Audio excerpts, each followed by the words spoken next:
We have listeners. I'm actually researching. Before we were just talking out of our... I was like, well, I don't have to do the research on this. Like, what does it matter? Now I'm like, oh man, people listening? People care? All right, fine. I'll do my homework.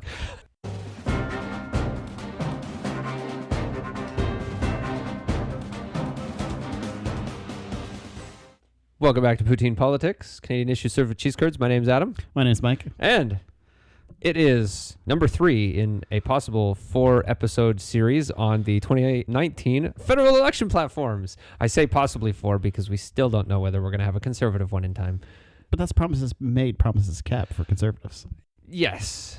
So does that mean that if we don't do a 4th episode, that's promises made, promises kept for us as well? No, because we're actually, consistent. Okay. I guess you're right. Dragging this out, going through the platforms, going, why can't they make these easy? All right. In case you haven't realized, we are going over the Liberal Party of Canada platform, which came out just at the end of September, start of October. It is called Forward, a real plan for the middle class. I love it. Forward. Serious question. Do you think the middle class still exists? Yes. I saw a lot about the middle class in here. Now, there's one thing I want to bring up. What do you think if a federal government has a majority government, how many promises should they keep? As a percentage. As a percentage? Because keep in mind, things change. Right? 70. 70? Yes. Okay. The Liberals kept 56%. There's a 7% margin of error where they've started it, but haven't completed it. Yes. So there's multiple websites that are tracking this sort of thing. Mm-hmm. Okay. And I think the one where you get the 56% number from, one of the things that, and I think this one's called the Polymeter or something like that. I know there's one called Polymeter and there's one called Trudeaumeter. One of the promises that was made in the Liberal platform was to, 25,000 Syrian refugees into the country by the end of 2015. Okay, the election happened in October. So they had roughly a little over 2 months from when the election happened to welcome 25,000 refugees. So when they hit the 25,000 refugees mark was in like February of 2016. So it's like they missed the mark by 2 months. And I think it's the Polymeter website that is like, nope, you failed. And it's like, well, they didn't fail. They still brought the people in. It just took a little longer than they thought it would. So part of my issue with that website in particular is the fact that the goal was still met. It just wasn't met in the time frame. Okay. Same website. Yeah. How do the PCs do? That same website, I think with Harper was like 78%. Yeah, something like that. And both had the 7% margin of error. And when I say that, it's that they say that 7% was started or partially completed. Right. Which is fine because you can go 7%, they all went up because they started it or they partially completed it. Right. Like if you have a goal of 25,000 and you only bring in 22,000 or the date gets extended by 4 months, it's a partial. And I'll give you credit for partial. If you're looking at things that they finished, yes, it's definitely less. Yes. I don't remember what the 2011 conservative platform was like. Right? No, I just look at it. I look at it from the standpoint of if you have a majority. Yes. You have no reason why not to. If you have a minority government, I'm not going to hold you to the same accountability. Right. Because it's very hard for you to say, oh, well, we're going to do this, and the other party's completely against it. That's going to be your main rival, and you have to compromise a lot more. Could it be argued, potentially, that unforeseen circumstances as they were could have resulted in less of their platform being completed? Sure. In the sense that in October of 2015, nobody thought that Donald Trump was going to win the presidency. Yeah, I'll grant you that. But I look at it like this. Was there a major downturn in the economy? No. No, not really, no. And some of the stuff was low-hanging fruit. Right. That they could have done, that they chose not to. Yeah. Right. I haven't gone over the whole list. And I personally, I don't have the time to go over everything and try and be like, okay, yeah, did they actually complete that? Did they actually fail that? Are they being too hard on such and such and blah, blah, blah? For the most part, when I went and looked over it, it was pretty good. Like I wasn't like, oh my God, this is completely wrong. Because when I do my research, as far as the platforms go, there wasn't a major downturn or there wasn't major influences. Like you can make the argument for oil. Yeah, sure. But both parties face the same thing. Yes. I say this. because a lot of people bring up the election promises broken. And the reason why I find it hilarious is because if you look at how the federal elections look like it's looking very much like a liberal majority again with more seats, and they're going to lose the popular vote. You think more seats? Oh yeah. Oh, okay. That's what I was thinking. I haven't looked at any polls, I guess, recently. Some of the stuff that I've seen, like, yes, the popular vote, they're definitely currently lower, but I've heard that, yes, potential majority, but at like maybe like 172 seats. So it's like they just barely squeak out a majority potentially. Like it could like there's a lot of plus or minuses that could come. Yeah. But I really strongly think that's going to be majority because of what's happening in Ontario. And Ontario decides a federal election. Generally every speaking, year. Yes, yeah. Well, I mean, we've got what percentage of the ridings are in Ontario? Like at least a third, or pretty close to a third of the ridings are in Ontario. Yeah, and the fact, okay, so yeah, the Quebec is the same, but Quebec votes bloc. So they just throw their votes almost away. The conservative votes in Quebec will tend to go toward, they'll flip-flop a bit, but I mean, right now it seems like more of that vote's going towards the bloc as opposed to towards the conservatives. Yeah. And as a result, the Liberals can kind of come up the middle like and they tend to do in Quebec. Did you have anything else before we got into it? No, we're good. All right. So in the last 4 years, we've accomplished so much together. Here's just some of what we've been able to do in the last 4 years. What did they do? So the things that I highlighted was they introduced the Canada Child Benefit to help families keep up with cost of living. So that was consolidating a bunch of programs into one, try and make it more efficient, and technically pay out more money to people that are lower income that need it. Yes. And predominantly that does appear to have worked from the stats that exist on it. Yes. Okay. Raise taxes on the wealthiest 1% and cut taxes for the middle class. Okay. So they created a separate tax rate for people that make over $200,000 of income. And then they decreased the second tax bracket. So that's on people making over roughly $45,000 of income a year. They reduced that by 1.5 points. I haven't really looked at those numbers to see whether it made a difference. And that's hard to tell when you consider the fact that the deficits as they've been in government have not changed much. No, they go off of deficit versus GDP ratio as opposed to trying to make it balanced. Yes. Lowered small business tax rates help small businesses grow and create more jobs. The argument I would have with that one is that technically the Conservatives had those tax decreases in place before the 2015 election, so the Liberals basically just carried on the Conservative tax cuts. That's to do with small business corporate tax rates. Yep. Moving into the actual platform itself now. So Chapter 1, building a strong middle class. It's in chapters. I love it. It is in chapters. All right, I got to put my reading glasses on. Hold on a second. Okay, so the first part, first thing I want to cover is moving forward with more help for the middle class. We'll make sure that people don't pay federal taxes on the first $15,000 they earn. Okay, so everybody that files taxes has what's called a basic personal amount or basic personal exemption. So that is the amount of income that you can make just baseline and not have to pay taxes on it. So right now that number is just a bit above $12,000. Before I get to the $15,000 part. So it increases in very small amounts every year. Again, generally based on the consumer price index or based on inflation. So from 2017 to 2018, it only went up by about $300. So this is talking about making a jump where it goes up almost $3,000 in 1 year. So it can make a significant difference. So $3,000 at 15% because that's the tax rate at the lowest level. Now they're saying here that it would, this would save the average family nearly $600 a year. So with a dual income situation, yeah, it could save that much. Even in a single income situation, if there's a spouse that doesn't work, the spousal amount is based on the personal exemption amount, which means that if you have a spouse that doesn't work, your spousal credit's going to go up too, and that's where some additional tax savings can come in. Yes, it is a good way to promote those not in the middle class. I wouldn't even call it middle. I would say lower. Yeah. Right. It does help the middle class too. I mean, technically, it does help everybody, but obviously who it has more of an effect on is people that are lower income. Because since it's likely to be a situation of an increase in the basic personal exemption, unless they do some sort of income testing thing where if your income goes above a certain amount, you start to lose that benefit, so that someone who makes $250,000 a year doesn't get this same benefit as someone who makes $30,000 a year. Maybe they're going to make it complicated like that, but I have my doubts. It's 147,500. What's that? The exemption. Oh, is that when it's supposed to phase out? Yep. Look at you. You're doing more work than I am. See, maybe they should have put that in the platform. Well, they did put on the next page their notes on what their plan will do for Chapter 1 in comparison to what the Conservative plan will do. I love that. And I'm like, well, yeah, okay. Because they haven't released their platform and they're comparing it to the Conservative non-existent platform. Well, I mean, okay.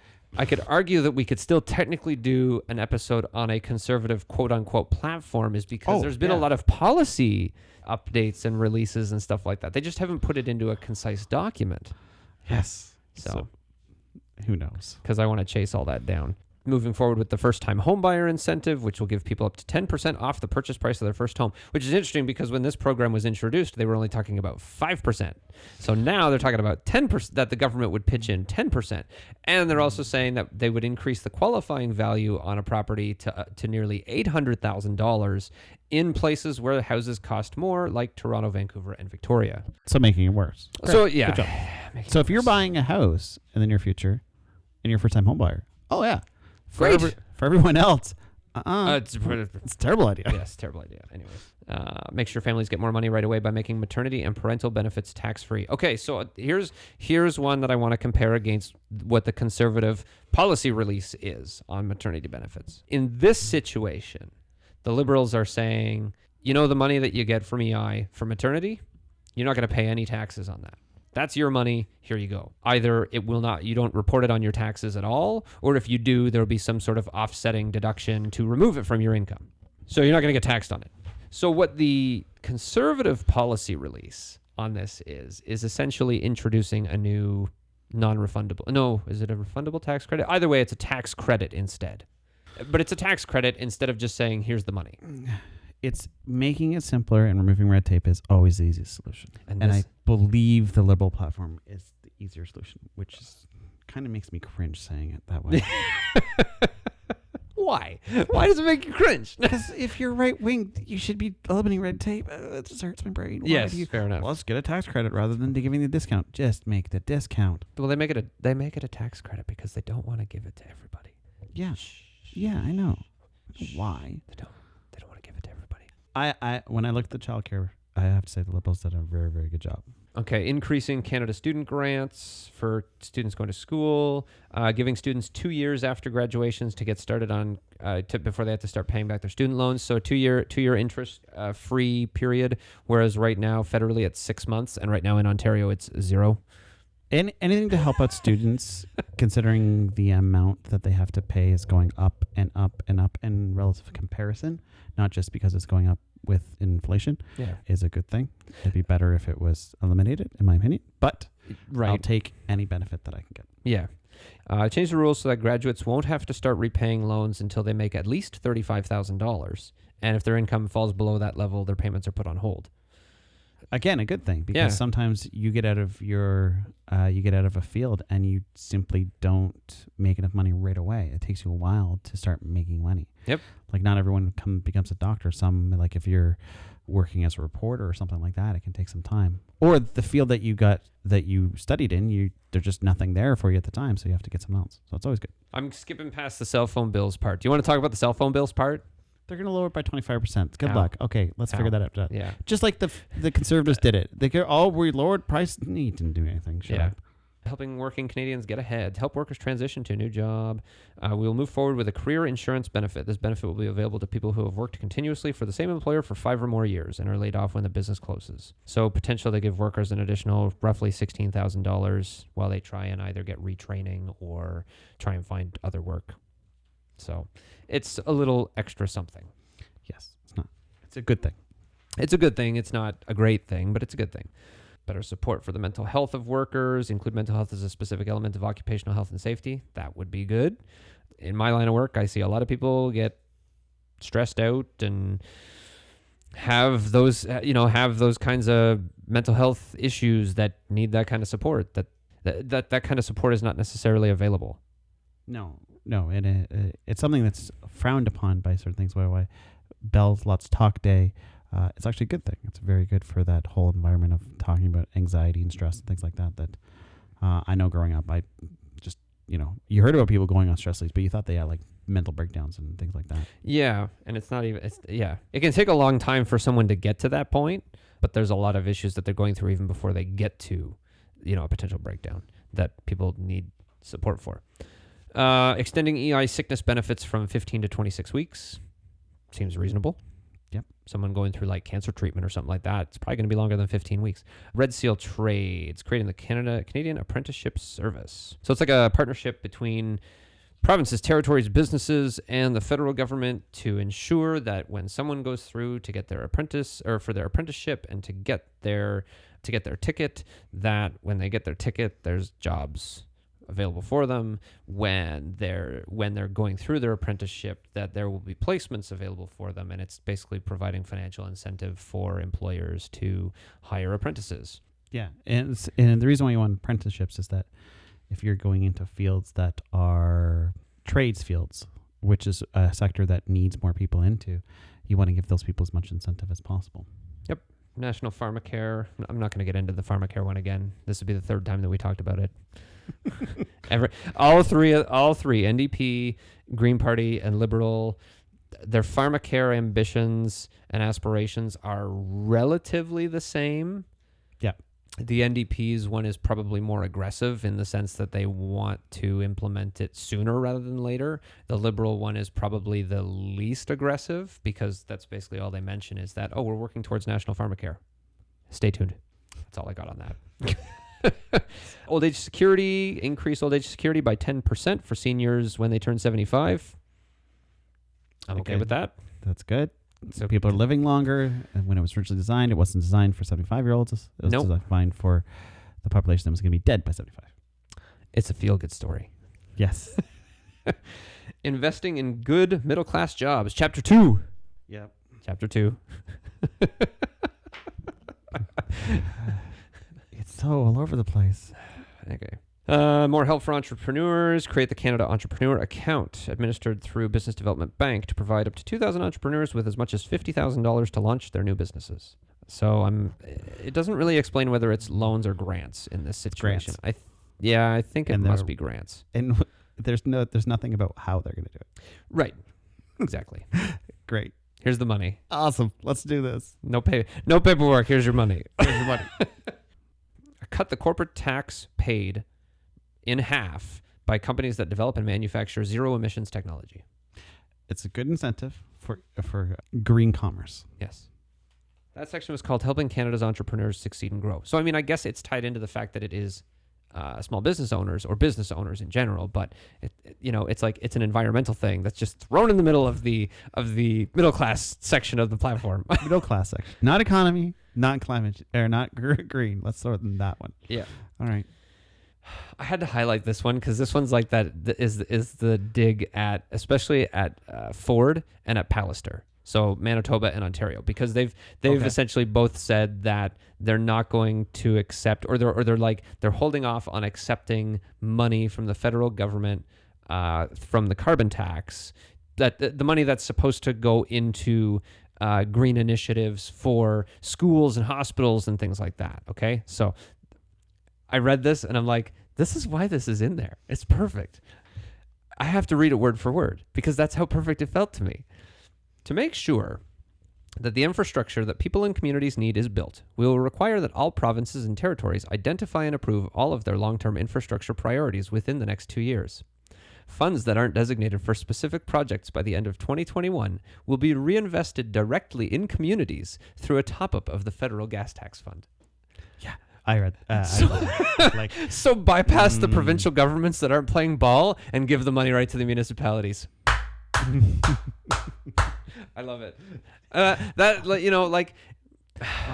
Jason Kenney. Oh, Jason Kenney. Yeah, well, especially since come January 1st, Alberta's supposed to be paying the federal carbon tax as well. Mm-hmm. And I'm sure they're going to try and do the same thing and say, well, we're not going to accept that money. Okay, then we'll just give it to the municipalities instead. Yep. Sucks to suck. You know, I get that there's a difference between people that support liberal and people that support conservative, but you know, sometimes you can work together. Sometimes. The thing that bothers me most about the Conservatives being against the carbon tax is the carbon tax is probably the single best way that you can do climate change initiative from a conservative point of view.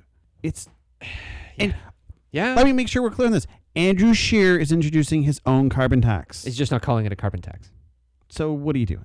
If you missed that one, you can go back and listen to episode 8, which is a real plan to protect our environment. And yes, the question mark was in the title.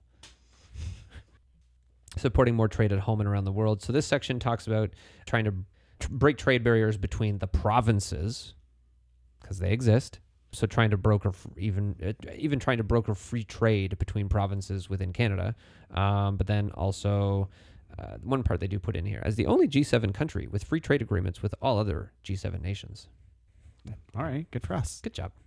Okay, that one gets a golf clap. Yeah, golf clap. The one, I think the only part of the reason I did highlight that one, and I think it does come up a bit later in the platform, was tied into the CUSMA, or the USMCA, or whatever you want to call it, the new NAFTA 2.0, and just the sense that I'm gonna cut myself off Facebook eventually. I really am. I wonder why I don't go on. I know. It's the people are, it's a terrible trade deal and blah blah blah. And I'm like, okay, again, do some research, do some reading, and I guess the third part is it technically hasn't been ratified by the government of Canada or the government in the United States yet. So really, the negotiations have been done, are done, but it's not in place yet. So anything that's happening right now has nothing to do with this new NAFTA. Like, if you're going to come at somebody with facts. I've seen some of the stuff that people go after you on. I'm just like, you're a tool. And if it wasn't for the fact that I don't want to get in, don't go down that well, I don't say anything. I know. Oftentimes when I go on Facebook and argue with people, I throw them facts. I literally send them to a website that's just facts. Yeah. And I love doing that. Yeah. Like, here's your fact. Shut up. The problem is that doesn't work with a lot of people. Yeah, I don't care. Yeah, I know. That's my argument. Here's the facts. Read them. All right. Come back to me with something. Chapter 3. Oh, we're in chapter 3. in which the big bad wolf blows down the house of straw. Damn. How many chapters is there? I think only, I want to say 5. Maybe there was 6. Protecting our environment and moving our economy forward. Oh, there's actually... yes. They actually okay, so this... so achieve net zero emissions by 2050. So this is one of the things where you were like... It's 2019 and we're talking about what we're going to do by 2050, which I said, okay, well, the green platform was kind of like that as well. There was a lot of, here's what we need to do by 2030. Here's what we need to do by 2050. So this is the liberals' same kind of stuff. So the one, I don't remember if this was in the green platform or not, but the one thing that the liberals put in theirs was that they would set legally binding 5-year milestones based on the advice of experts and consultations with Canadians to reach net zero emissions. Why are you consulting Canadians? I don't know. You consult experts. Experts. What have we said time and time again? Trust the scientists. Trust the scientists. Thank a scientist. Yeah, thank a scientist. Thank a scientist. Okay, Trust a scientist. They're the one that did the research. This is like the education thing in Ontario too. We consulted average everyday Ontarians. Average everyday Ontarians don't know enough about education themselves to be able to provide a knowledgeable and reasonable suggestion as to what should be in the curriculum, in any curriculum. Don't listen to us. We're stupid. I'm an average everyday Ontarian. I don't know enough about the education. I know that there's English. I know that there's math. I know that there's drama. I know that there's arts. I know that there's music. I know that there's geography. I know there's history. Like, I know what the different subjects are. But don't tell me to build a history program. No. Moving on. They're going to plant 2 billion trees. Oh yeah. Oh, but the great part was like, what was it, 3 days or 4 days after the platform comes out, Elizabeth May is like, we're going to build 10 billion trees. Like it's just trees. Okay. Like okay, trees are not carbon offsetting as much as people. They're That's not- great, no. but it's that shouldn't be your focal. Like if that's what you're pushing, you need to go back to the drawing board. Right. Good. What I will say in here is they do mention about replanting forests that have burned down, because really that doesn't happen as much as it should, especially with the amount of forest or the amount of wildfires that we are having. A lot of those areas are kind of left barren wastelands, and either nothing regrows or it takes a really long time for stuff to regrow. Yeah. And so if we could be encouraging it, sure. But yes, I mean, to be like, we're going to plant 2 billion trees. Okay. Just trees. Yes. Okay. We need a little bit more than 2 billion trees. A low-cost national flood insurance program, because most insurance companies don't cover floods anymore. Gee, wonder why. Does it have something to do with climate change and the fact that it's already a problem in certain places? I don't know what you're talking about. But let's not address the climate change issue. Let's address the flood problem for insurance. Well, okay. So part of what they put in here was, when it comes to flooding, is they want to complete all the flood maps in Canada and then develop a national action plan to assist homeowners with potential relocation for those at the highest risk of repeat flooding. But assisting those homeowners, if they're in like, let's not, maybe whatever, it's not a floodplain, but if they're in a location that, let's say it's near a river, or it's near waste, let's say with what happens in Toronto, where like the flooding happens because the wastewater system gets overloaded because of a huge rainstorm. Is the government going to buy your house? Like, is that how they're going to assist you relocating? Well, it's just like when they relocate the houses for highways. I guess. I mean, they're going to have an action plan on it. It's been done before. And like the only issue I have with it is like flooding is a result. Like oftentimes these major floods are often can be attributed to climate change, but they're doing very little to address the climate change. They're just going to deal with the Band-Aid solution to the problem. Yeah. Okay, this was a small one, but I'll say it anyway. So we will invest every dollar we earn from Trans Mountain Expansion Project in Canada's clean energy transition. Yeah, let's touch that one with a 50-foot pole. Yep. Install up to 5,000 charging stations along the Trans-Canada Highway and other major road networks. They're going to provide a 10% rebate on used zero-emission vehicles up to a maximum value of $2,000. So right now there is a $5,000 rebate that was introduced in 2018. No, 2019. It was this year's budget for buying a new EV, but you only receive that grant up to a certain price. I don't know. I know the prices of them are not very high, are not very low, because I've been looking at a Model 3. Right.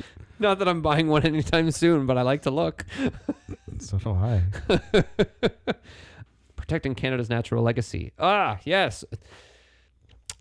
This is one of those ones that has been getting criticized as well, because this was the whole, if in case you missed it, Trudeau did a photo op where he was out canoeing. This was something recently, and people were criticizing him because he's like, he's paddling the canoe backwards, and I'm like, okay, it's just a photo op. Who cares? The man doesn't canoe. It's doing for a photo op. Like, who doesn't know this stuff? It's like the Green Party when they Photoshop the cup. When he was younger, because his father was an avid canoeist. That's the right term, I think, right? Sure, yes, we'll canoeist. It's canoeist, not canoeer. Canoeer, that just, yes, anyways. It's canoeist. So when he was younger. You're the English dude. I know. Canoe technically is not an English word. Ha! Take that. If we played Scrabble right now, you'd kill me. Like, this isn't fair. I don't read. Fine. I listen to my podcasts. You're the one in the newspapers. All right, fine, fair enough.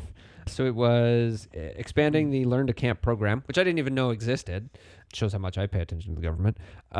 Move forward with giving 75,000 less privileged children and their families an up to 4-night trip to one of Canada's national or provincial parks, including camping accommodations and a travel bursary of up to $2,000. Yay. For kids to go camping. Yay. If you want, it's a feel-good story. Right, exactly. So if you ever want to know what it's like to be homeless, go camping. Oh, keep in mind, in case you were absolutely. I love camping. Like I do this. No, But that's what you're doing. pretending to be homeless. Pay good money for that. Yes. Yeah, you're not wrong. Ban on single-use plastics. Okay, we've covered that one too, and we both kind of think that that's a low bar. Yeah, It's a low bar to meet. Chapter 4, we're getting there. Ooh. Building a stronger Canada. Oh, God. So this Who had like picks these titles? so keeping Canadians safe. Okay, I'm not going to go into the gun control stuff because you're just going to get angry.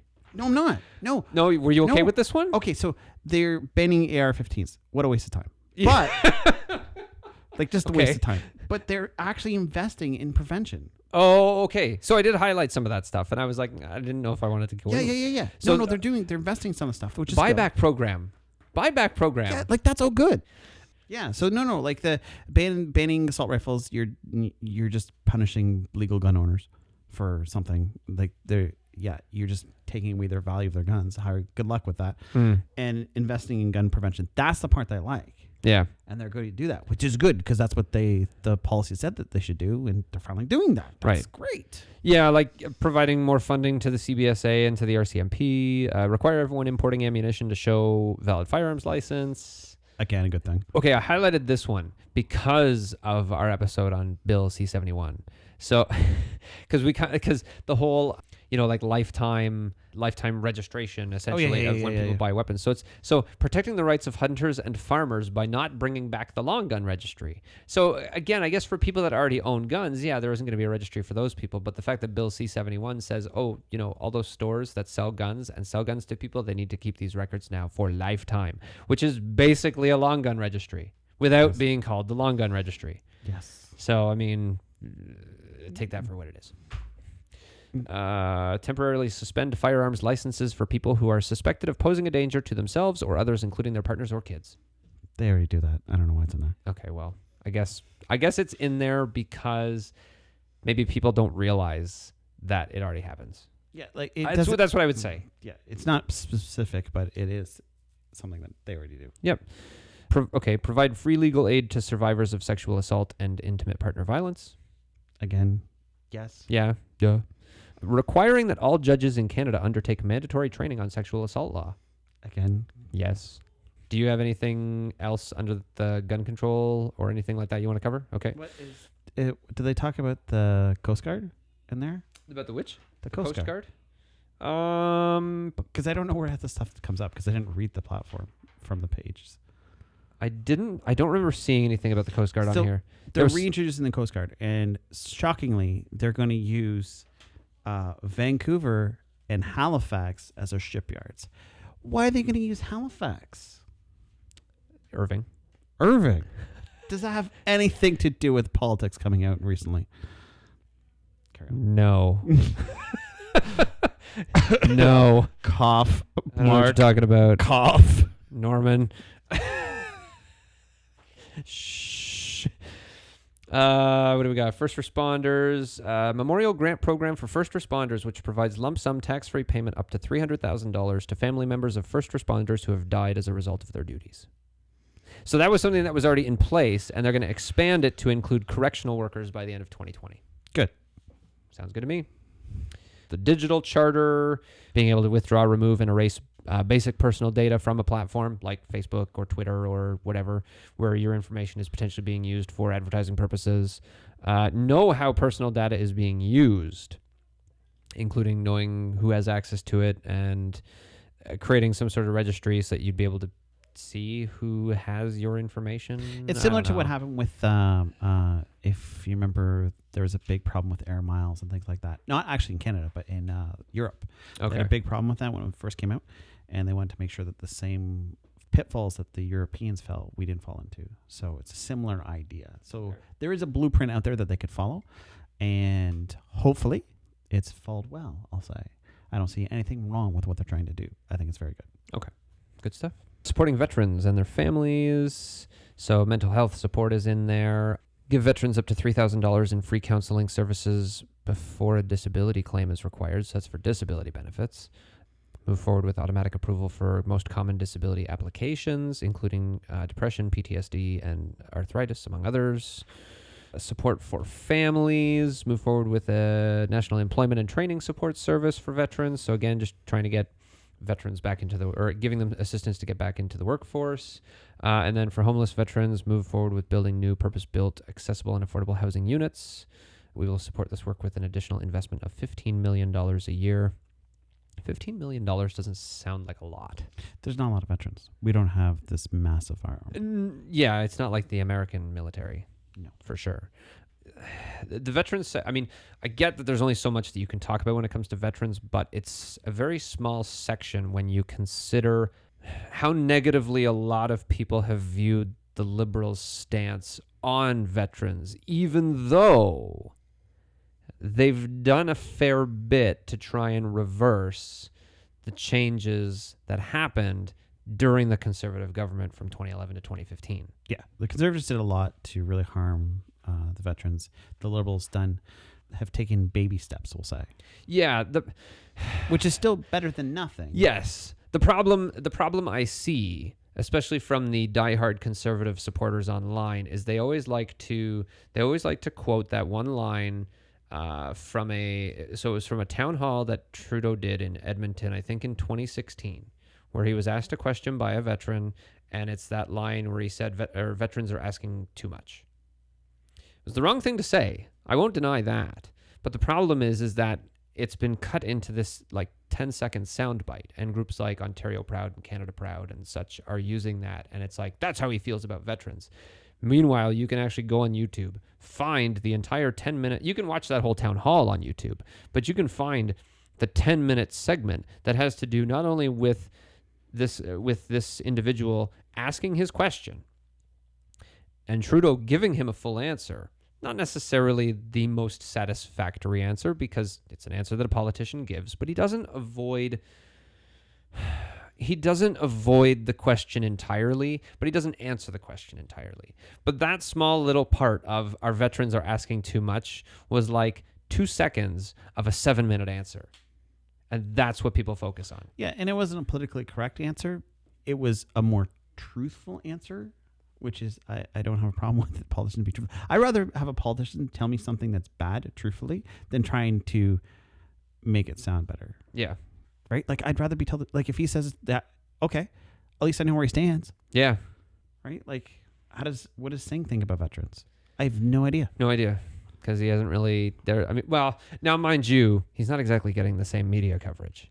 Singh could very possibly have said something even better than what Trudeau or Scheer has said in support of veterans and veteran services and things like that. But he's not getting the media coverage, so you're not seeing it.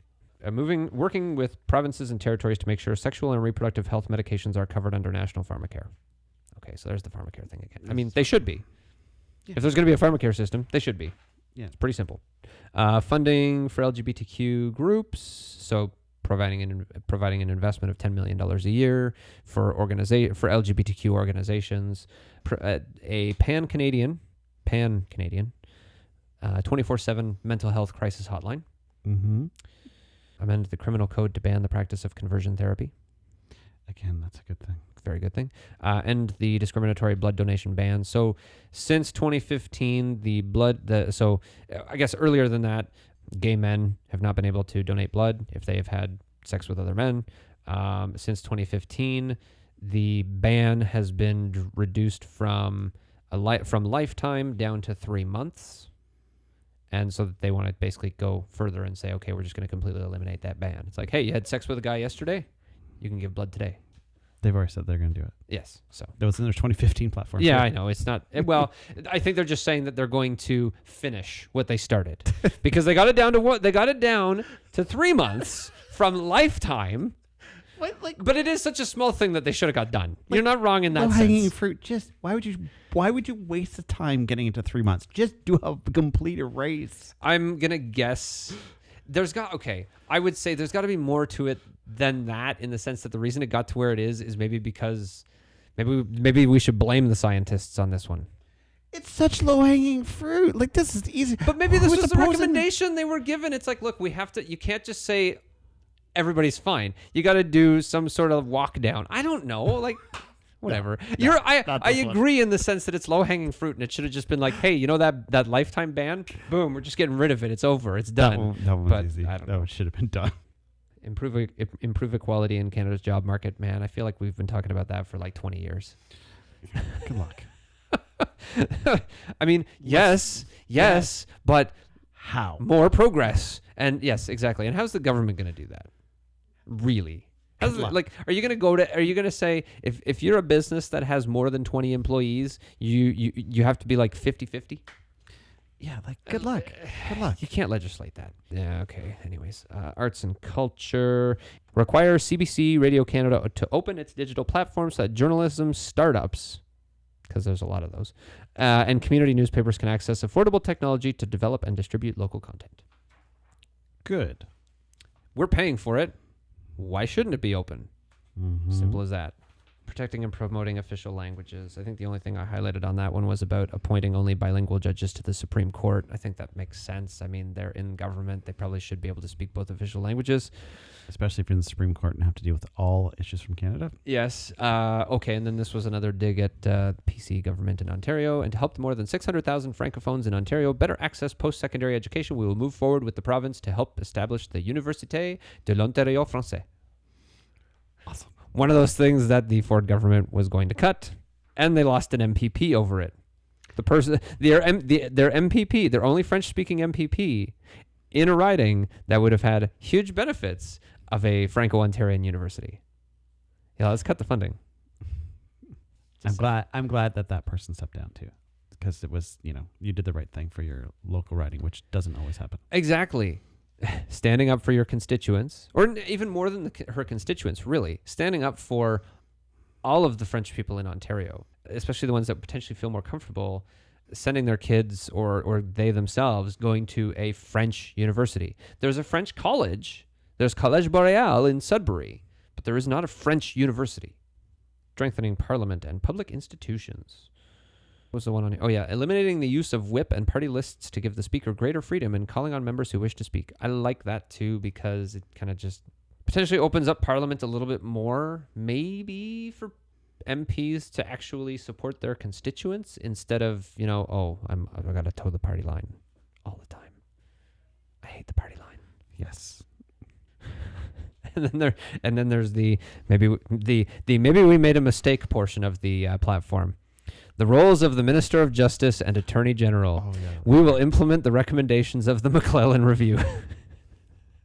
That's awesome. Oops. Yeah, because the Liberal Party, when you don't do what you're told, they're really good at making sure that's encouraged. Yes. Oh. Oops. Chapter 5. Wow. We're not quite at the house made of bricks yet. Building a better future with Indigenous peoples. Okay, so this section, again, not the most knowledgeable when it comes to Indigenous peoples' issues. I'm going to do what I can here. Eliminate all long-term drinking water advisories on reserve by 2021. Yes. Do it. And a concrete plan. Like, not Yes. something that's off in 2030, 2021, 2021. which means they have to do it within their mandate. 2 years within the next government's mandate, assuming that it's a majority government and not a minority. In the last 4 years, we've invested nearly $2 billion to build, repair, and upgrade public water systems in First Nations communities. Now, again, so the problem is, and like I mentioned earlier, where it's not publicized very well, but you hear stories about places like Grassy Narrows. Mm-hmm. Grassy Narrows has this big issue with mercury in the water and other contaminants, and that's been a big thing in the news. And so people, like the average person, sees that in the news, and it's like, well, they're not doing anything for the Indigenous people because this one reserve has a huge issue. And I'm not denying that it's a huge issue, but because it exists, they're doing nothing. I disagree with the do nothing. Come with that with facts. Right? Like, don't say you're doing nothing, say you're not doing enough. That's Right. something you can say. That's That's right. a legit argument. Yep. But nothing? And what's your party proposing? Shut up. Yeah. Continue to work with Indigenous communities to ensure Indigenous control over the development and delivery of services. So I understand self-determination. It's obstacles I to want to... overcome. Sorry, go ahead. It's obstacles to overcome. I have every intention, I didn't get a chance to beforehand, to talk to my stepfather about this. Because he is right. Indigenous. That's right. And unfortunately, scheduling sucks. Because I want to get it from his point of view. Because I don't know enough. Right. Like I just don't. And my wife is Indigenous, and we've talked about this kind of stuff a little bit. She's relatively non-political, okay? And you know what?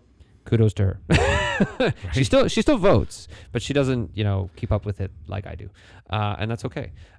I'm torn in the sense that I know that there is so much that we need to do to help bring the Indigenous population up from everything that they've endured and suffered.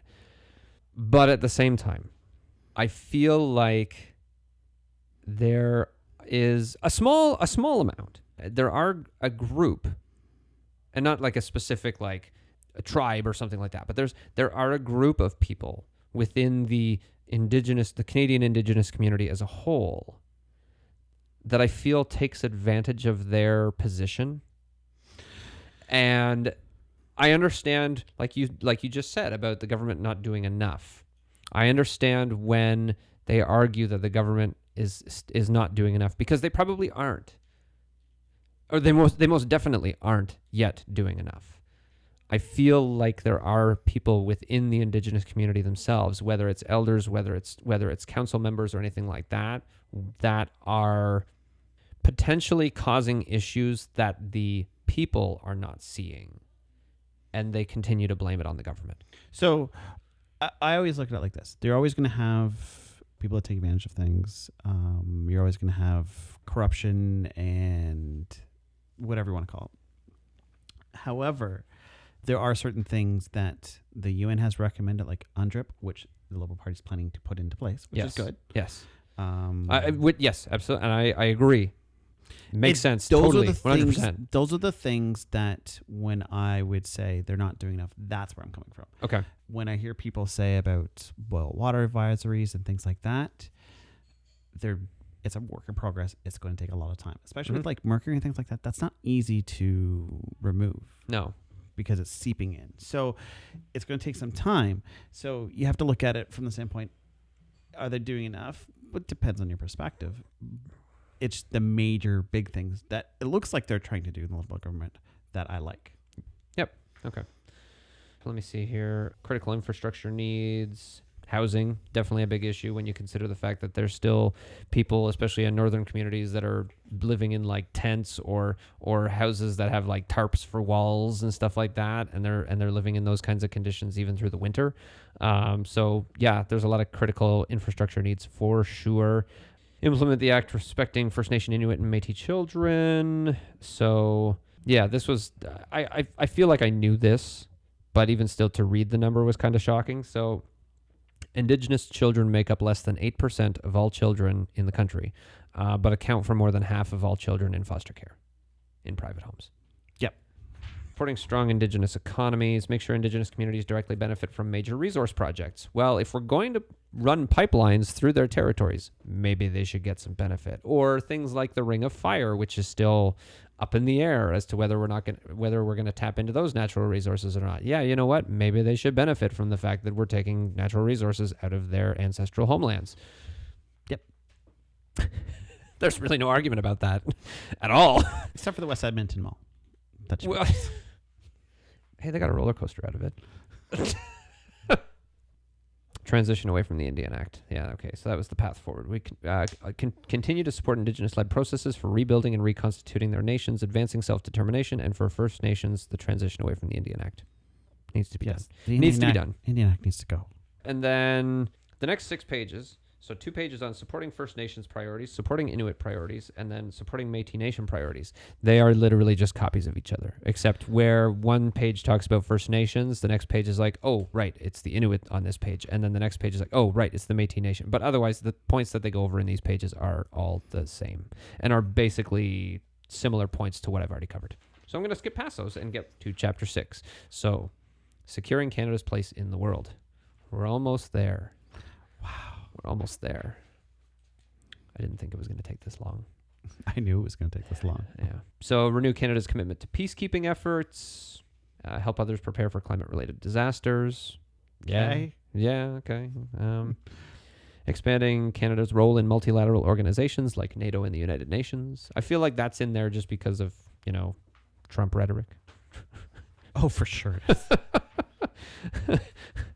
Transfer seized assets from those who commit grave human rights abuses to their victims with appropriate judicial oversight. Okay, well, I mean... All right, let's see how that works. Yeah. Well, I would also... implement. And I would also say that the people or groups that commit grave human rights abuses seem to very rarely actually go through the whole process, whether it's the International Criminal Court or whatever. They tend to die before. Overthrowing Gaddafi. Overthrowing governments tend not to be clean. Yes. Spending no less than 10% of our international development assistance budget on education. So education around the world. Oh, we're spending too much on foreign aid. Well, we're sending billions of dollars to other countries. Look at the numbers. We're not spending that much more than previous governments did. Just Foreign aid's not a bad thing. No. It's... You're helping people. Stop it. Yes. Stop complaining about helping people. Yes, okay, it's not people that live here, but seriously, get a conscience.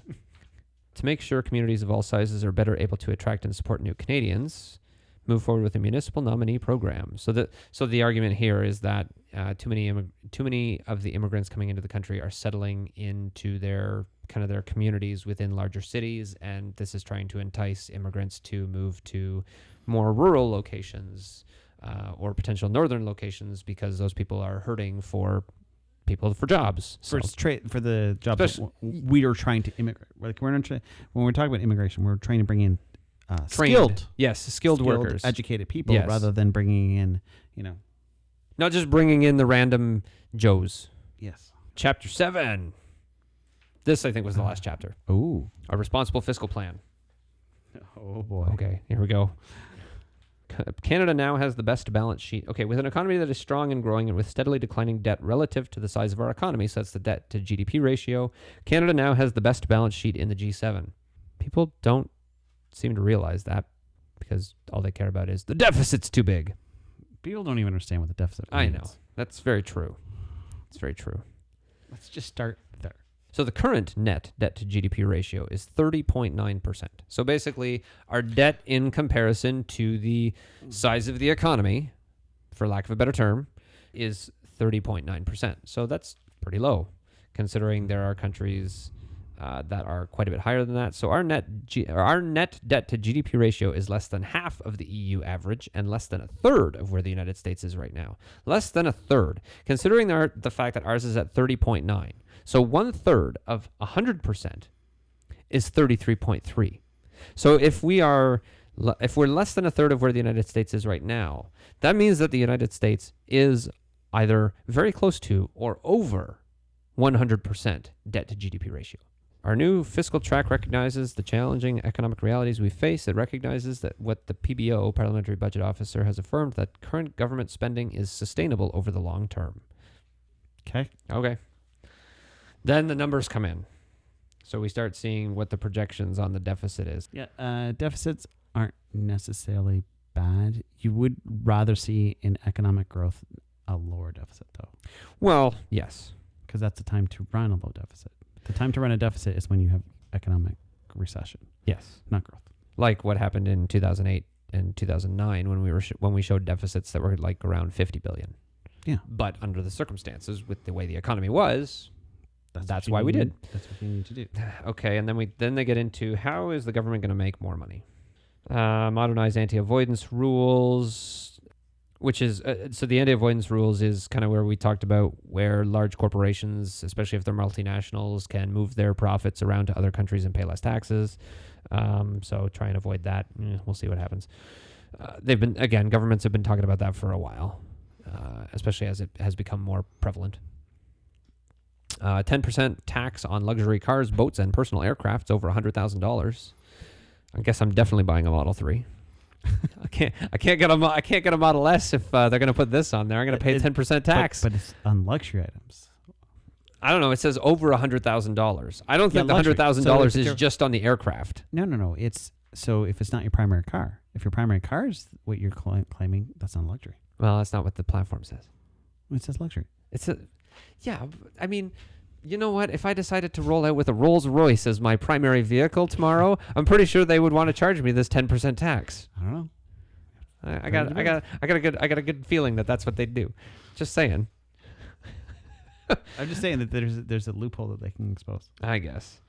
Make sure multinationals pay corporate tax on the revenue they generate in Canada, and also including sales tax. So, if you earn the revenue here, you pay the taxes here. That's how it should be. Mm-hmm. Meh. And then pages, and a couple of pages where they go over numbers of what the different sections of the platform will cost, and then they end with a gender equality statement, which I'm not going to go over. But what about the big thing? What's the big thing? The $15 minimum wage. Oh, you wanted me to cover that one? Okay, so... No, we should address it. I mean, it's huge. Yes, it is. You're not wrong, because I don't even know what the federal minimum wage is right now, right? I have no idea. I think there's a lack of wording in the platform in regards to the $15 federal minimum wage, because technically that only applies to federal employees, not across the board. So in the case in Ontario, where it's currently $14, if you don't work let's say if you don't work for Transport Canada, like you don't work at the airport, okay? Let's say if if you're someone that works at Pearson in Toronto, okay, and you work for a company or you work for an agency that's tied to a federal agency, the idea is that at a minimum, you would get paid $15 an hour. Mm. However, if you worked for a company that was not regulated or tied to the federal government, then that $15 minimum wage doesn't apply to you. Yes. So, partially that was why I decided to skip over it, because it would be different if it was like, we're going to have a $15 minimum wage across the country and the provinces are just going to have to deal with it. But that's not what it is. Yeah, that would be a terrible idea. It would be, it would definitely be a terrible idea. But that's where I feel like it's in there. But it's such an exception wormhole that Right, exactly. I mean, I think the wording in there says that it would potentially affect up to 900,000 people or something like that. But I imagine that at the same time, a lot of those people are probably already getting paid more than $15 an hour. Maybe. It's just protecting. It is protecting people that are in potential vulnerable employment, especially because a lot more government employment has been contract related over time. And the problem is that over time, those contracts get less and less, and the pay gets less and less. So this is a way to protect those people that get into those precarious employment situations where they are tied to the federal government. Another thing I saw was the right to disconnect. That was part of the digital rights thing, I think, right? Sure.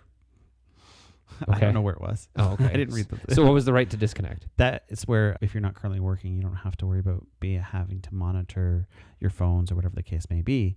So that way you have actual time away from the job. Oh, okay. Which is a good thing, because right now there's so many jobs where you're basically on call 24/7, but they're not paying you. Right. Especially even when you're on vacation, there's almost like this slight expectation that you're still available. Mm-hmm. Yeah. What about the $250 credit for the expanding businesses online? $250. $250. $250. Okay. Can I have $250? I'm trying to expand my podcast business online. That's going to make or break a vote. I can tell you that. Hey, I mean, you know what? I'll if they introduce it, I'll apply for it. Right? Yeah. Come on. We need money for advertising. Oh, by the way, we have a Patreon page. Patreon.com/Poutine Politics. Spelled PATREON.com /Poutine Politics. All right. So that's the liberal platform. And anyways, I mean, there's a lot of fluff in there. There's a lot of fluff in there. There are some good policies in there. There are some bad policies in there. Yes. And based on what they did last time, I'm not so sure I have to worry about that they're going to do everything they say they're going to do. No, I feel like maybe there's less promises in here, so maybe they have a better opportunity to complete more of them because they've made less of them. I think that was another whatever. I'm not even going to get into that. It doesn't matter at this point. Let's just get this election over with. Yeah, so we got some more fun. That's right. All right, we all good here? All right. This has been the Liberal Party of Canada platform for 2019. My name's Adam. My name's Mike. Thanks for listening.